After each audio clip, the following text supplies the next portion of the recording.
I work at Amgen out in Thousand Oaks right now. I'm the global director for environment, health, and safety, specifically leading the environmental management group. Um, let's see. So I am a graduate of the CSUN EOH program many years ago, and look forward to sharing some of my career path and how I got into this role. So nice to meet you all. Thank you so much, Darin. We appreciate you being here. Okay. Now, next, we're going to go to Merqui. Is that how you pronounce your name? Yes, that's correct. Okay. Hi, guys. My name is Merqui Absalon. I am a 2013 CSUN graduate in mechanical engineering. I currently work for Chick-fil-A. You're going to be surprised, but Chick-fil-A actually hires engineers. And I specifically work with the make or manufacturing arm of Chick-fil-A. They were the first to develop lemonade at a grand scale. So yeah, it's a pretty fun ride. I have over 12 years of engineering experience. I've worked in aerospace, biomedical education, etc. So if you guys have any questions regarding that realm, yeah, I'm excited to kind of fill you in and just kind of give you a sense of that journey. Awesome. Thank you so much for being with us today. Next, we have Sandra. Hi, my name is Sandra Barba. Currently, a quality engineer working at Northrop Grumman. I graduated from CSUN, Kelsi Northridge, with a mechanical engineer degree. And yeah, I've been at Northrop for, I would say it's going to be 8 years. Before that, held multiple roles in mostly in the San Fernando Valley. So yeah, it's been a great journey. Actually, just completed my master's in May, so I'm really proud of that as well. So happy to be on the panel. Hey, thank you so much, Sandra. Absolutely. Next, we have Kelsi. Hi, my name is Kelsi Dunne. I'm a current research and development engineer at Northrop Grumman. I've been with them for about 6 years. I graduated CSUN back in 2019, so Northrop was my first full-time job right out of college. And I mainly work with the fabrication and assembly of composite parts. Nice. Thank you all so much for being here again. We appreciate your time. And with that, we can now get into the questions. So we'll just have kind of all of our panelists up on screen. And yeah, so the first question we have for students, just to kind of get us started. So what inspired you to pursue a career in manufacturing or the field, the position you're in now? And how did you get started in this field? And anyone can answer any thoughts they have.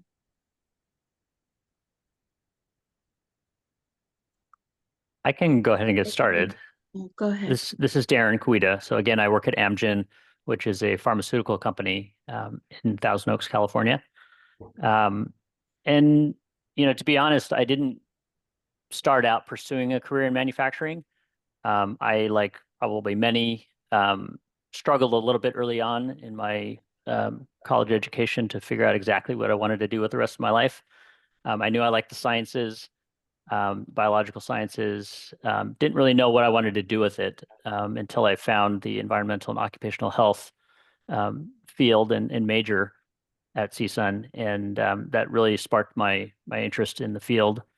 And it wasn't still that I decided on manufacturing, but I started working for a consulting firm in environmental consulting after graduation, and that got me exposure to a lot of different manufacturing environments as clients. And so then I decided I did like that, and decided to start off in a pharmaceutical and nutritional manufacturing company in Chatsworth, California, so nearby campus. And that's kind of where I got my start. And then from there, moved to Amgen. But it wasn't my initial, aspiration to start in manufacturing, but eventually found my way there. Thank you. Thank you so much. It's good to hear, how you kind of got your way to manufacturing. So thank you very much. Mm-hmm.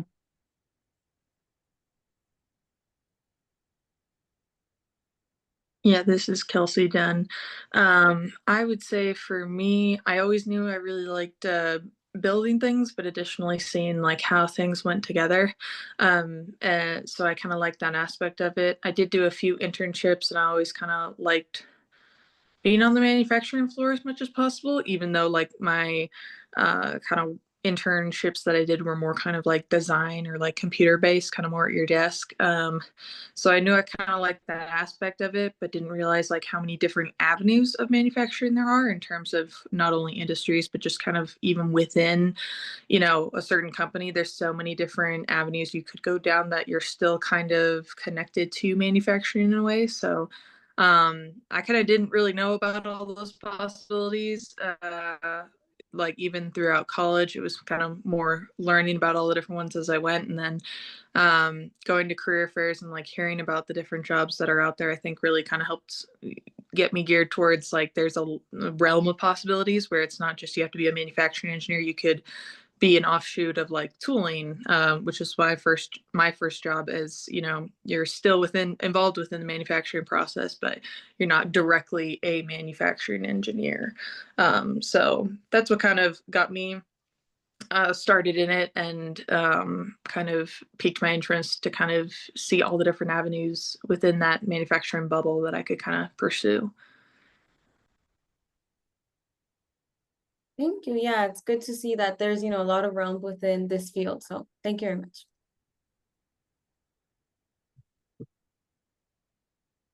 I can go next. Next. This is Merqui.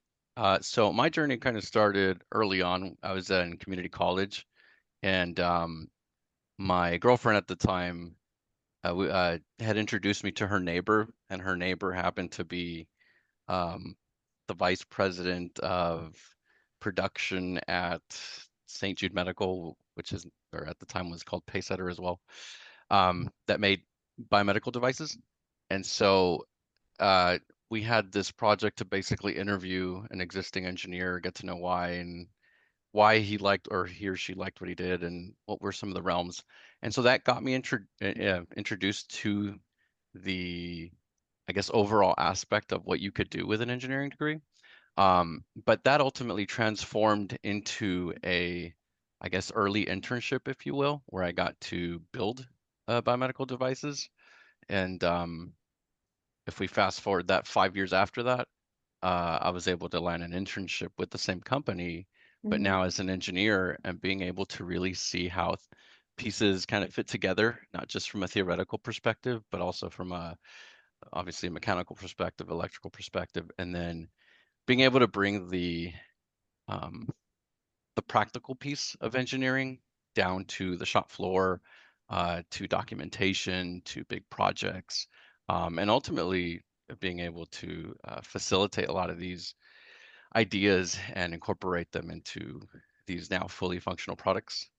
And I think, to echo what Kelsi had mentioned earlier, it's like you get an appreciation for what that's like, and why designs are made as they are, because you have the foundations and the theories, but also because at some point you were on the shop floor dealing with how to make these products and being able to move those components.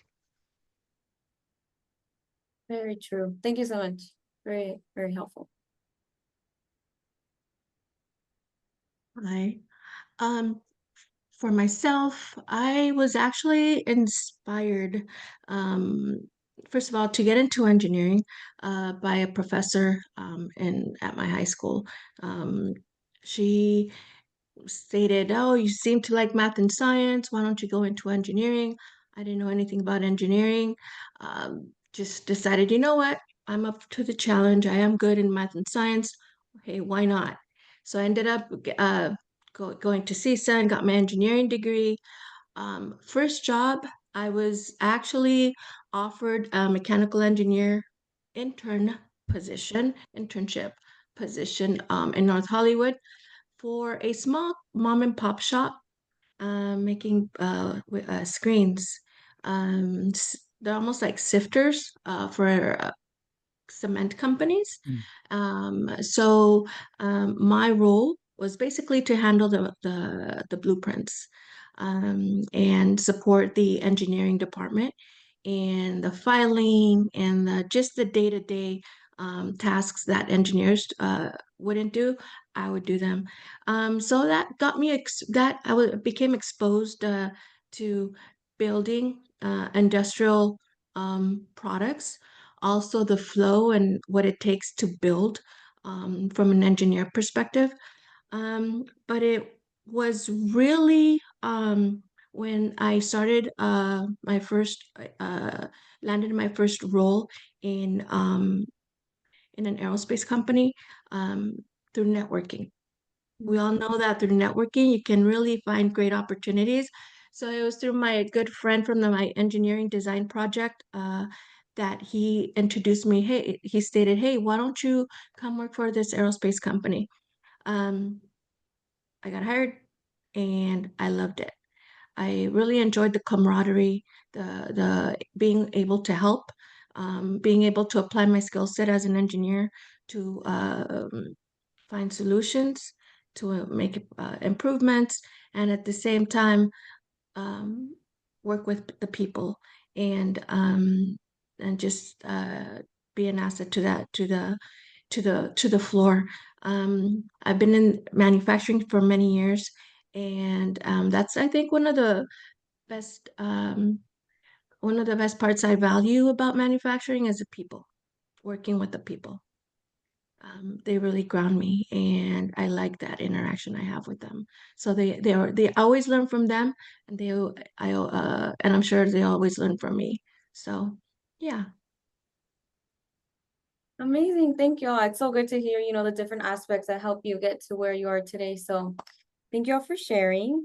And then students, if you have any questions, feel free to write in the chat. Also, if you don't want to unmute yourself, but maybe we can move on to the next question, kind of talking about your time at CSUN and university and how that helped you. So, just like looking back, what skills or experiences do you think specifically at CSUN helped you get to where you are today?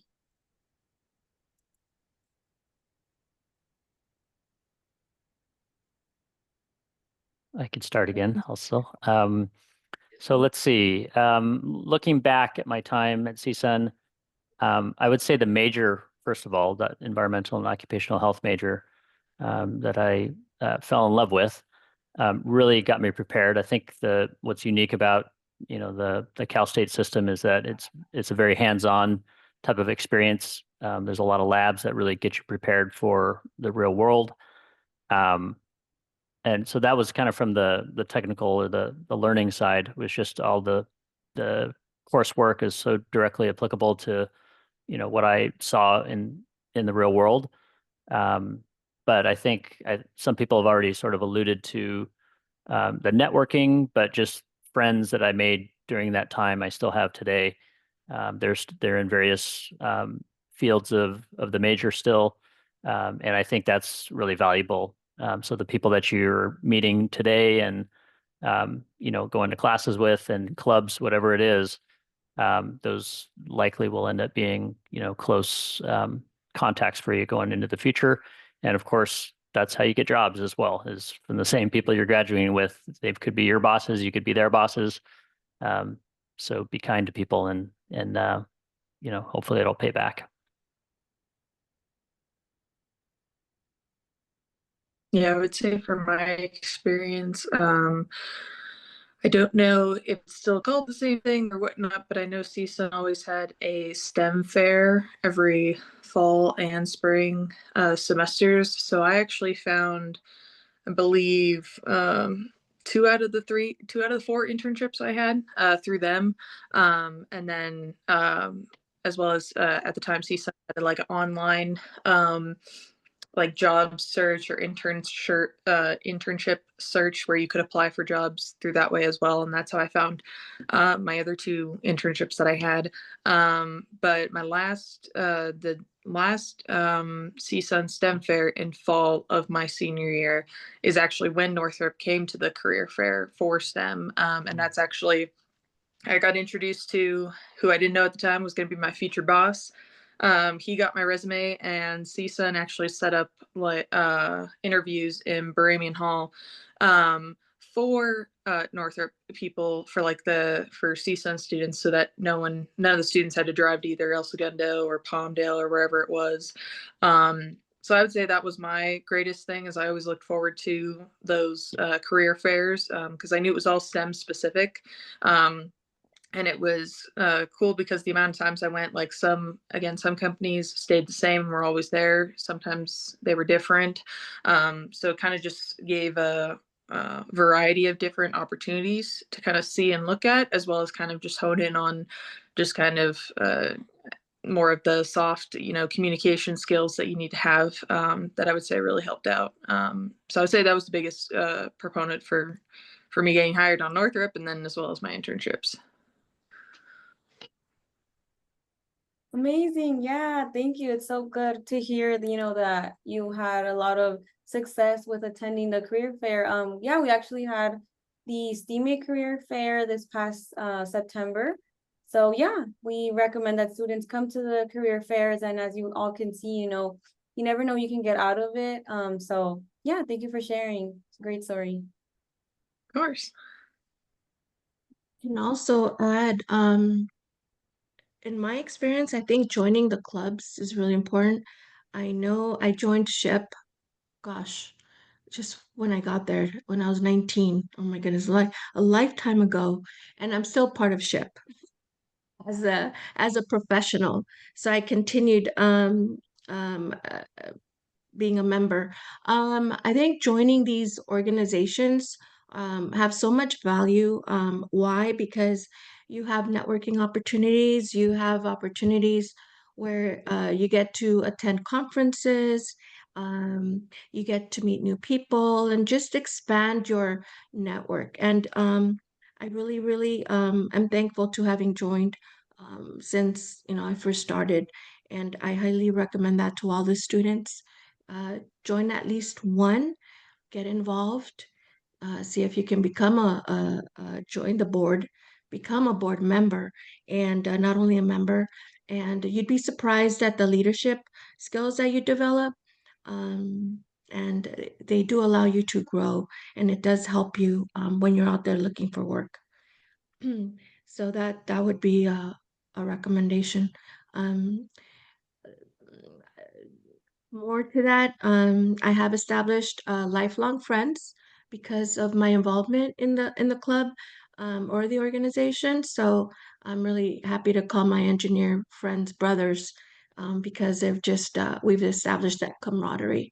So I highly recommend you join the clubs. Yeah. I'm gonna sound like a broken record, but it's the same thing, right? I think taking advantage of your colleagues in your classroom, making friends with them, uh, joining the various clubs that CSUN has to offer with related to, again, the career that you're desiring, right? In some of our cases, again, whether that was SHIP or ASME or ASCE, again, there's a lot of organizations that will help you not just develop your skills professionally, but touch upon the soft skills like how to provide or do oral presentations, right? How to present yourself in public, how to, have a conversation, simple things like that. I would say that the other thing that I would probably advise is take advantage of any labs that your professors are offering.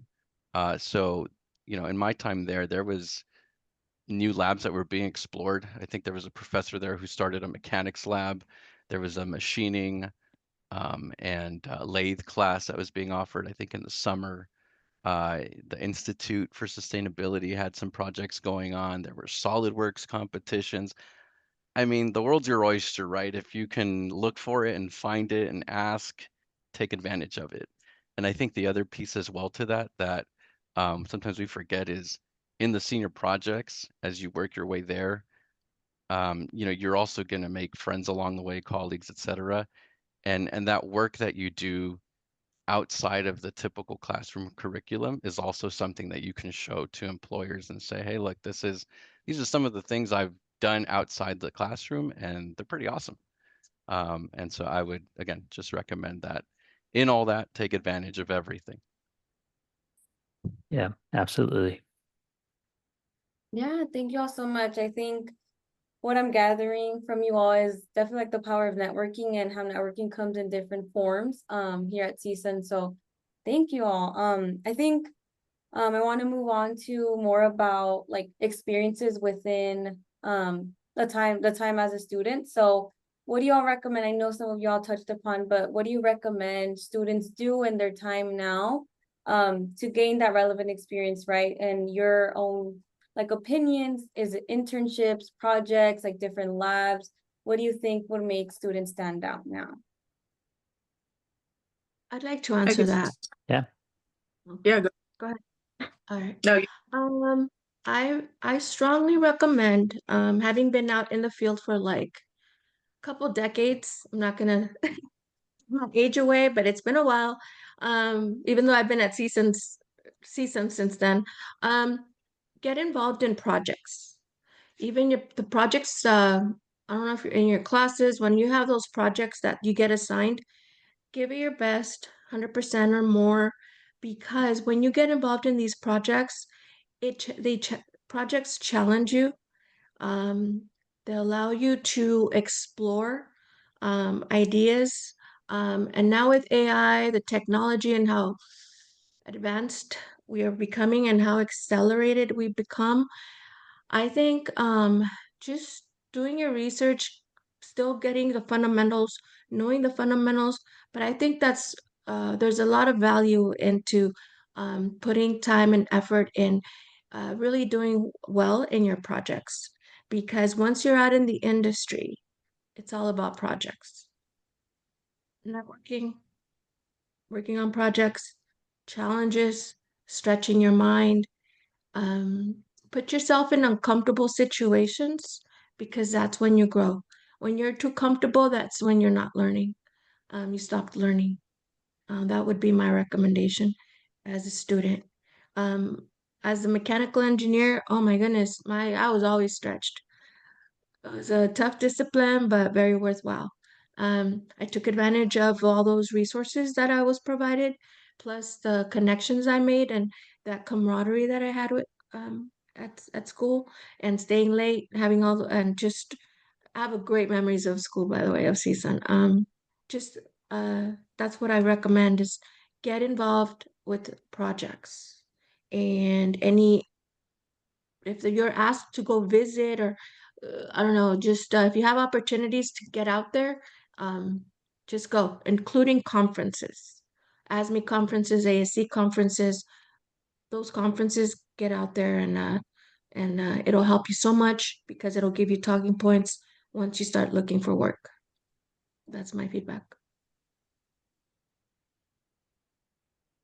I'll offer a little bit of a maybe a unique perspective, but I think it kind of also goes hand in hand with like people who work either part-time or full-time. So I was actually on the track and field team at CSUN. So I did D1 sports while doing mechanical engineering. So for me specifically, it was really hard sometimes for me when I would hear about like, do projects, do all these clubs and all that stuff. It's like I really had to like limit what I could do because I only had so much bandwidth with like 3 to 4 hours of practice every single day.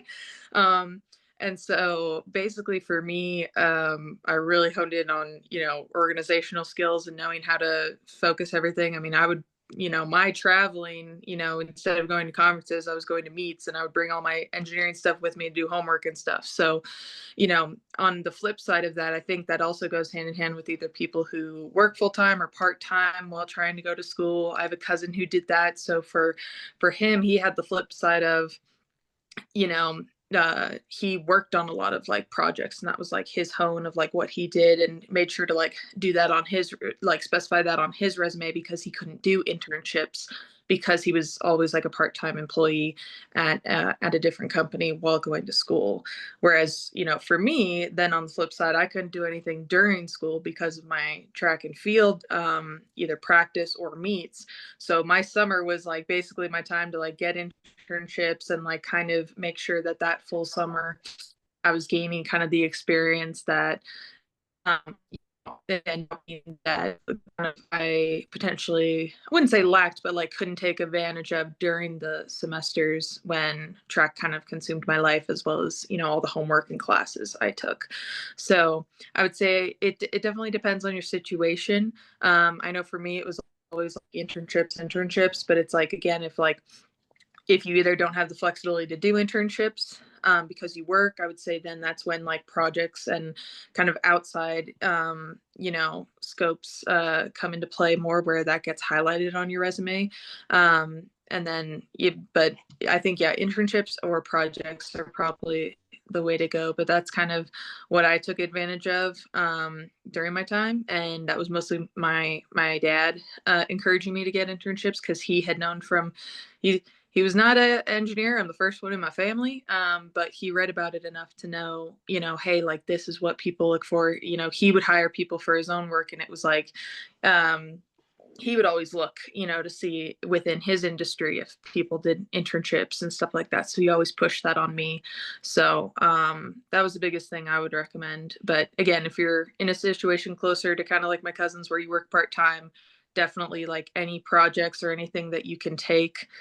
He even took he was a computer science major. He took his final like project, that his senior project, and basically like did like a whole optimization of it during that summer. So like that's another reflection that you can do as well. So it's a little bit about me, and then my cousin who I'm recently trying to get hired on Northrop. Thank you. I guess I can piggyback on that a little bit. You've heard internships a couple of times. I'll say it a third time. It is so important that you get that experience in order to help you get to your first job, because once you're out of school, those internships are, generally speaking, not available. I mean, maybe part-time or entry-level jobs, but not internships. They typically reserve those for students, whether undergraduate or graduate students. That's been my experience. Even that's not easy to get sometimes, right? So how do you do that from nothing?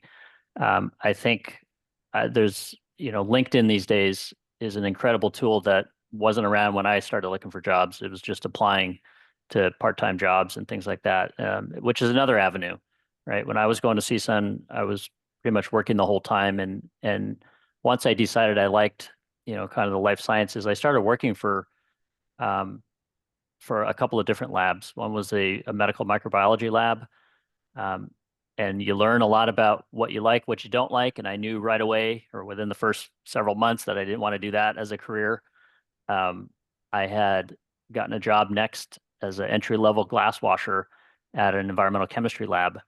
And after working there, part-time, eventually got in to the laboratory and was able to learn, some wet chemistry methods and sample receiving, client service, things like that. I kind of moved around. And that sort of actually led me to my career in environmental consulting, and then, carried on. So every part-time job, even an internship, was a stepping stone to get there. But yeah, lots of opportunities out there.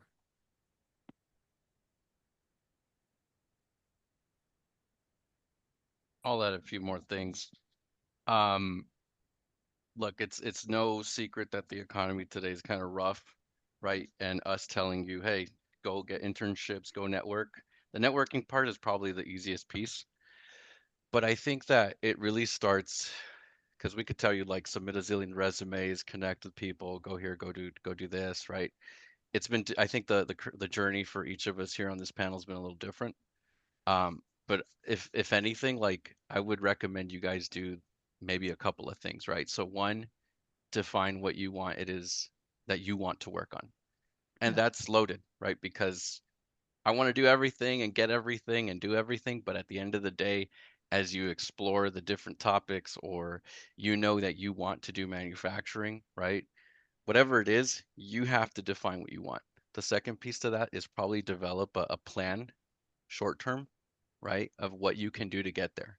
These are the things that you can do to get there, right? And it's the second piece to that is you actually have to start doing it.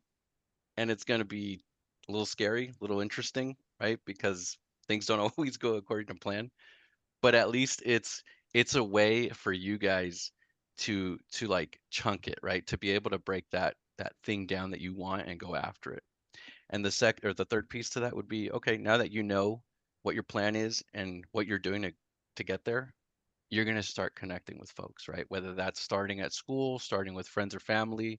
If that gets a little too political, again, right, you start with your professors or whoever. That might be in person, right? And that's a little different because we're so used to doing things via email or on the phone. But we could do that. We could go on the phone. We could do it virtually. And really, the piece that you want to add is, what can you offer? What can you bring to the table, right? Whether that's all these things that you've learned from projects, or being able to manage them, or being able to lead teams, right? Or being able to show certain skills, right? That's the piece that you want to set across. The last piece is probably the hardest part. And if you really want it that bad, like, it doesn't matter if the economy is sideways or if, nobody's hiring at the moment, you're not going to let it stop you, right? I think Kelsi talked about she was in sports and she couldn't do certain things on the weekend or certain things during that time, but it didn't let her stop her, right? She still went after it.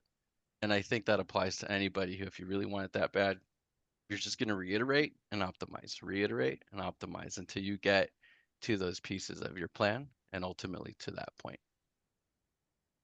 Yeah, totally agree with that. Everything you said, Merqui. Once you have that plan, don't quit. Just keep pushing on it. Tell people what you want, and that will open up doors over time. Yep, couldn't agree more.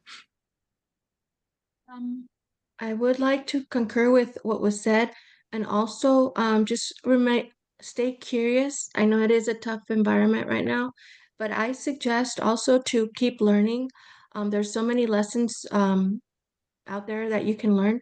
I actually want to offer or suggest you to stay up to date, learn AI, learn that technology, learn data science, be aware, learn metrics. A lot of companies are driven by metrics. Obviously, they follow their metrics. Manufacturing works to metrics. That's what they look at to see whether they're doing well or whether they're not doing well. Where can they improve? And so if you're not familiar with data science, not familiar with metrics, statistics, or that type of area, that discipline, I would start looking into it if you have some extra time. I think it would give you some brownie points when you walk into an interview and state that you have this knowledge because there's some data that you collected, whatever the case may be. But yeah, I think that would give you some brownie points. Know AI, know the technology out there, know what's happening in the world, be aware with the latest events, and that'll show whoever you're interviewing with that you are well-rounded and you're willing to take any challenge, and at the same time you know how to read metrics so you can help the company. Need some feedback. Yes, these are And all also in between jobs I also became an insurance agent and I became a teacher for LAUSD. So it's your career can take you many places, but I defer to what the gentleman before me spoke on. Yes, do that. You'll be good. Yes, thank you all so much. These are such great tips for our students to take note of, and definitely just keep in mind, when gaining that experience. So thank you all so much. And now kind of knowing, what the students need to do. Can you all talk a little bit more about kind of what your first job search process was like, what to expect, and what you kind of saw, and tips maybe in that aspect as well?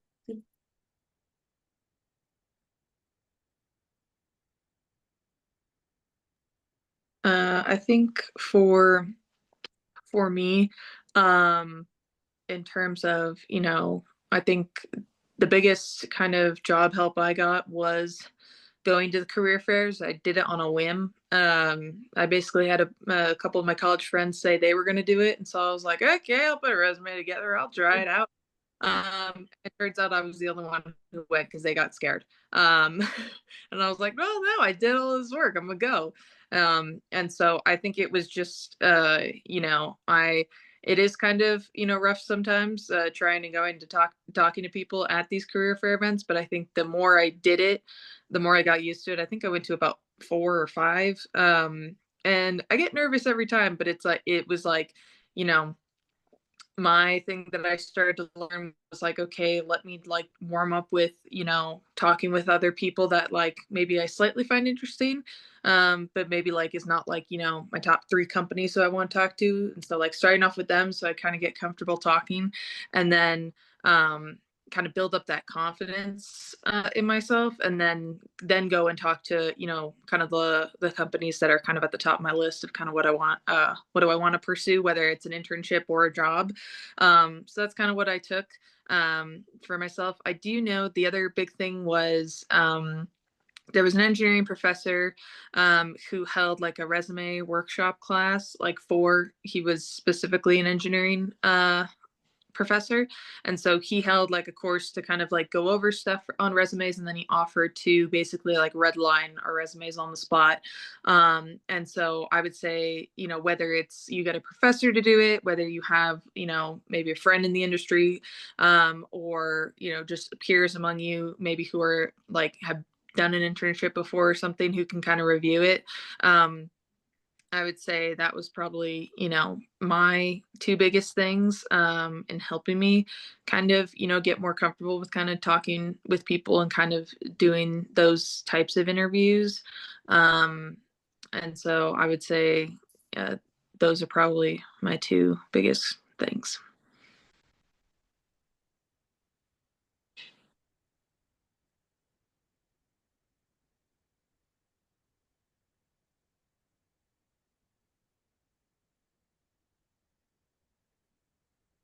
I'll just add, again, I've already mentioned LinkedIn and other tools, even AI. You can help do searches for jobs. There's just so many new ways to find opportunities.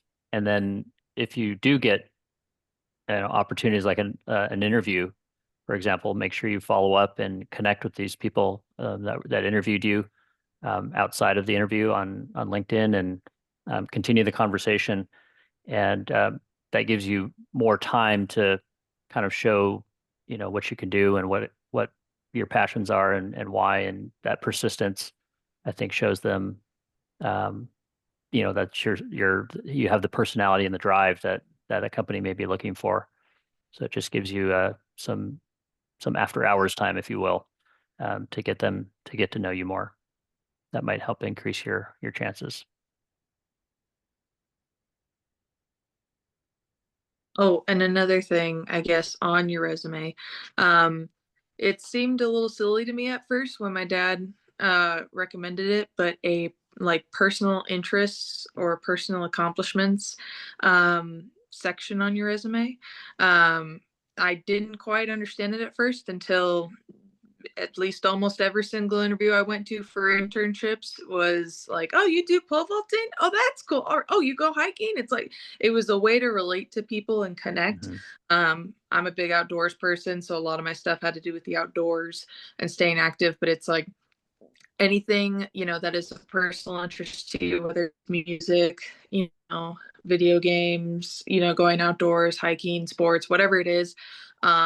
Even just having a couple bullet points. I redline a lot of either families or colleagues' resumes, and I always say like, oh, like put something in there. Like you would be surprised how much like, that's easy. It was an easy way to break the ice, and that's what typically interviewers started off with. And it was kind of like either they like did pole vaulting in high school for like a semester or whatnot, but it was like they always seemed to land on that one. And I was always kind of surprised that they even looked at that section, but it ended up being kind of a really big icebreaker for my interviews and kind of just a way for them to relate to me outside the technical realm, so they could kind of get a better picture as to like who I am as, you know, an individual, and rather than, you know, just the academic side.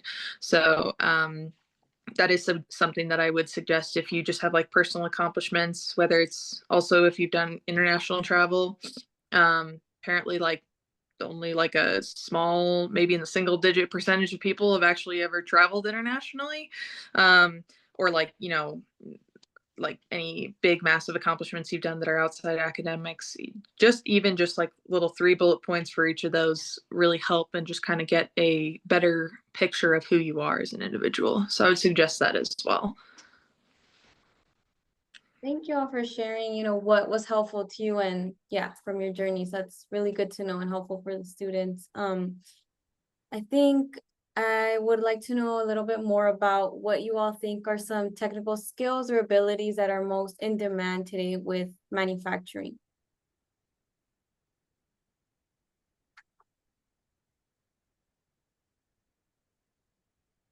Well, I can state or restate, in manufacturing,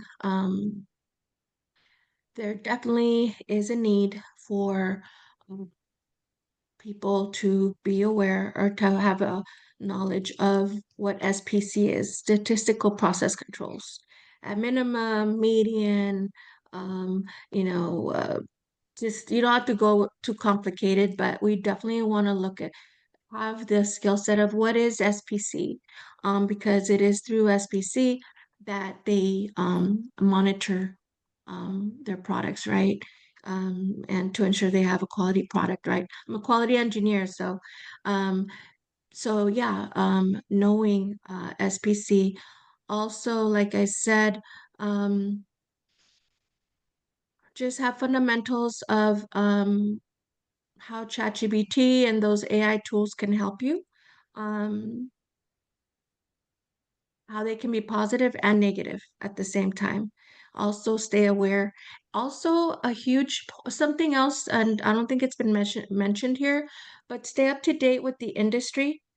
I know myself because I'm in the defense industry. I do have an app for defense news, and it allows me to stay up to date with the latest. You don't want to be in a bubble. The world is changing constantly. Things are happening politically, in various ways, right? So just stay up to date with the latest, even financials. I would just stay in tune with what's happening out there. Don't close yourself off, because when it's time for you to talk to somebody out there, doesn't even have to be somebody in you're being interviewed by. You could be out there having dinner or out traveling. Let's say you're at a restaurant, you start talking to somebody. Turns out you never know, you may cross paths with them, and later on, it turns out he could be your next employer or business partner. Um, Always look for that challenge. Always look to always learn, never stop learning. Start with building your skills, knowing metrics, SPC, data science, and yeah, the AI stuff that's really kicking in. Um, yeah, that's what I would say. I would focus on the math, at least the fundamentals. Some of the technical skills that I've seen, I guess, in need, now having been 12 years in. So yeah, data science, data visualization is huge, right? You want to be able to get data from all sorts of places, sensors, people, systems, etc. Be able to know what they're doing. Obviously, there's programs for that you would have to learn. There's things like Tableau, Excel, and some other suites, but that would be one. Just, what are we doing with data and how do we make sense of it? The second piece I would say is this isn't necessarily a soft skill, but it's a technical ability of just iterative design, right? Whether that's using the um, things like AI or other type of just generative software out there that's available. I mean, I'll tell you this, right? Because I teach CAD sometimes at the community college. AI still can't make CAD designs. You could ask it whatever you want, but it's terrible. Additive manufacturing would be another, right? So CNCing metals and, well, mainly metals, right? It's kind of the preferred old way, but how do we get away from that and go into ceramics, composites, things with matrices, and how do we make that a little bit better? You know, we can now additive manufacture or 3D print basically things out of stainless steel and aluminum. So, you know, being able to understand that technology, and the industry is changing as well, right? So, I mean, there's a lot of things are connected virtually, right? You could now see work instructions through virtual reality or augmented reality. Factories are moving towards smart integration, Internet of Things, factories of the future, etc. Cobots. There's also things called digital twins and assets that now you don't necessarily need the thing to be made. Now there's systems that have been created virtually and you can test those. And I think too, what a lot of the folks are saying here today is just being able to adapt to all that, learn it. I mean, some stuff you can and some stuff you can't, but at least being able to dig into it a little bit. And when you do have those conversations, those interviews, you know, you can mention that. Yeah, great points. And I'll add on also to a couple of you were talking about, you know, the importance of data science, metrics, things like that. I think to take that one step further is to be able to storytell about the data. So the whole point of looking at data is to make continuous improvements to your process, right? To create more efficiencies in the process.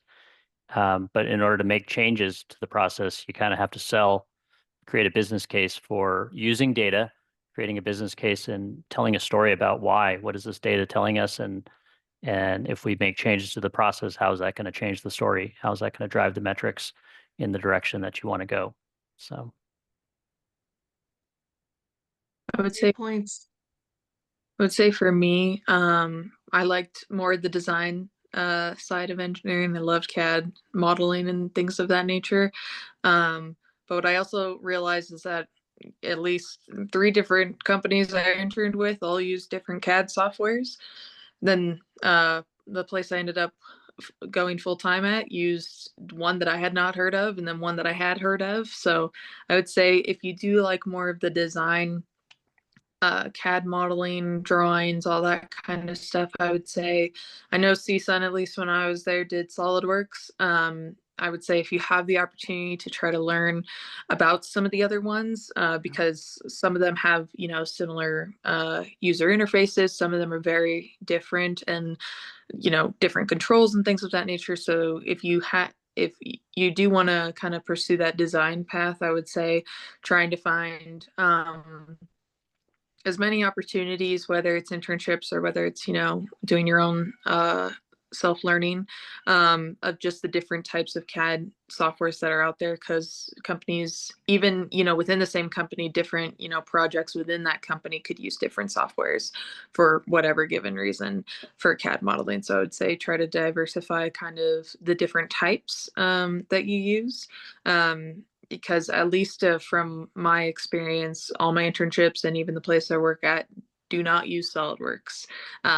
But that is kind of the basis with which, you know, I learned at CSUN. So kind of having that variety, I think, helps as well.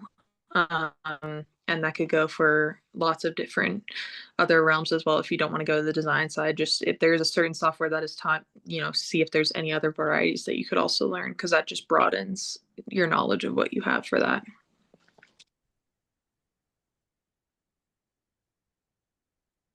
Thank you all so much for the different insights. I think it's super helpful to know, you know, specifics on what students can kind of prep on. So thank you all so much. And, you know, as we head to the conclusion of this event, I just wanted to leave room for any kind of last minute advice or comments that we wanted to add just for our students. But again, we're so thankful to have you all. Yeah, any last words or advice, feel free to let us know. I do want to make a couple comments and I'll keep it short so we don't run out of time, but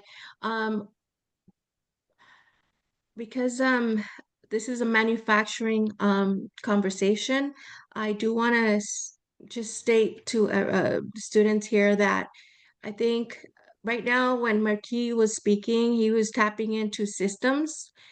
That's where you start heading towards when you're in manufacturing. You start diving into systems. And I think it's important again, as you grow in manufacturing and expand, you're going to start getting into systems related technology, engineering, different realms within systems. So, and it's actually a very fascinating world. It can take you everywhere. I wrote that down, and I know we're talking about the data, and you're right about the data, how it helps you again build product, as the gentleman were saying. I just want to say, do not get discouraged when you're out there looking. Things will happen. Let's say you get let go from a company, it's okay. Take it as a, don't take it personal. I've been there. Don't take it personal. Take it as a time for you to reflect and learn something different, and just give yourself grace and just, reroute, and go ahead and explore another job, another role, but do not get discouraged. Just keep on moving. That manufacturing is an amazing field anywhere you go, and it's fun, and yeah, I enjoy it very much. That's my feedback. Yeah, I would say for me, just biggest thing is, don't take no for an answer or you can't do it. My high school senior college counselor basically said you need to choose a different major because you can't do sports with mechanical engineering. And I got really down about it because I was like, well, this is kind of the only major that I kind of like and relate to and feel like I want to go into. And it took my mom, telling me because the counselor said that with both my parents in the room as well. And so it took my mom kind of telling me, like, you've never taken no for an answer. Take it as a challenge. Like, go do it. If you want to do both, pursue both. And she said, if you can't do both, then you drop the sports. You don't drop the career that you're going to have for the rest of your life. And so that really perked me back up. And so just for anyone, if you've ever been told no, or like you can't do this for this, that, and the other reason, that this is just, basically saying the same advice that my mom told me, was take it as a challenge, kind of reiterating what Sandra said, even if you get told no for a position or whatnot, just be like, hey, you know what, that just, it wasn't going to be the right fit anyway, don't take it personally. It's, the only failure you can ever have is if you never try. It's like I was rejected from a lot of different internships for whatever reason the case was. And it just kind of led me to the internships that I did have and ended up with the job I had. So, yeah, just never lose that confidence in yourself. Always keep pushing through and, know that you can do it and have that confidence in yourself.